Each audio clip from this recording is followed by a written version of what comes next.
கிறிஸ்துவுக்குள் பிரியமான என் அன்பு சகோதரனே, அன்பு சகோதரியே, என்னால் ஆலோசனை பகுதியாக 28 வயது வாலிபனை குறித்து நம்ம உண்மை சம்பவத்தை பார்க்கலாம். அவர் 28 வயதுல கவர்மெண்ட் ஆசிரியராக வேலை பார்க்குறாரு. அவங்க மனைவியும் ஒரு கவர்மெண்ட் டீச்சராக இருக்கிறாங்க.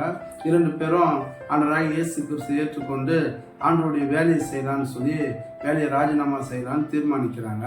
அதன் பகுதியாக அவங்க பேரண்ட்ஸ்கிட்டையும் அவங்க நண்பர்கிட்டையும் அவங்க சொல்லும்போது, நீ வேலையை ராஜினாமா செய்யாத, அது ஒரு முட்டாள்தனமான காரியம், நீ அறிவில்லாத மாதிரி செய்துட்டு 60 வயதுல நீ ரோட்ல நிற்ப, நீ அந்த ஒரு காரியத்தை செய்யாதன்னு சொல்லி எச்சரித்தாங்களாம். ஆனாலும் அவங்க ஆண்டவர் மேலே வைத்த அன்பு நிமித்தம் அந்த வேலையை ராஜினாமா செய்து அவங்க ஊழியத்துக்கு ஒப்பு கொடுத்து நண்பர் சுவிசேஷ ஜெப குழுவில் இணைஞ்சு அவங்க ஊழியம் செய்ய ஆரம்பிச்சாங்களாம். அதன் பகுதியாக 53 வருடம் ஊழியம் செய்தாங்களாம்.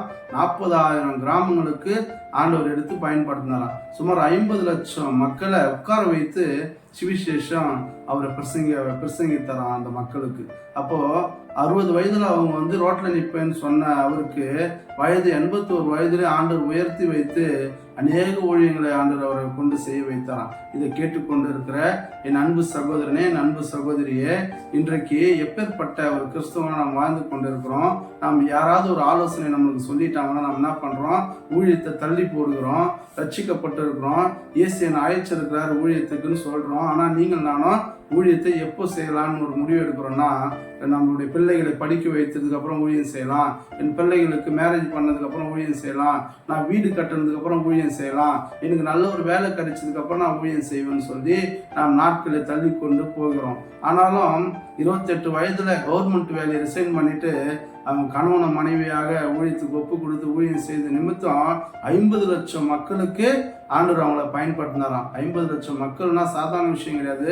50 லட்சம் மக்களுடைய ஆத்மாவே ஆண்டவருக்கு சொந்தக்காரரா அந்த ஐயா பயன்படுத்தினாராம். அப்போ ஒரு ஆத்மா மனம் திரும்பினா பரலோகத்துல மிகுந்த சந்தோஷம் உண்டாகுன்னு வேதம் சொல்லுது.